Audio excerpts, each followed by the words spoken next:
L-anta dan il-gvern huwa li jistabilixxi lilu nnifsu bħala model employer. Jkun ta' eżempju għal min jimpjega mbagħad ukoll f'setturi oħra tal-ekonomija Maltija. Llum tajna direzzjoni fejn qed inżidu żidiet u qed jiġu rranġati anomaliji li ġew maħluqa f'collective agreements tal-passat. Fl-aħħar mill-aħħar ħassir ġustizzja ma' diversi ħaddiema u bekk fl-aħħar mill-aħħar ħajġu jingħataw dak li ħaqhom.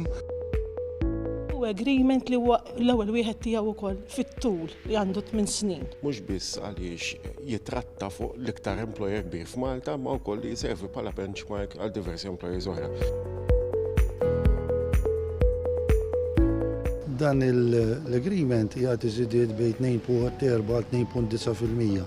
Naħseb li jirrifletti r-realtà ekonomika tal-pajjiż mingħajr ma jagħti xokkiet l-ekonomija. Dan li huwa effettivament l-ikbar collective agreement tal-pajjiż li minnu nnifsu jissettja benchmarks f'setturi differenti, naħseb huwa sinjal tajjeb ħafna għal relazzjonijiet industrijali f'pajjiżna qas milli ġej.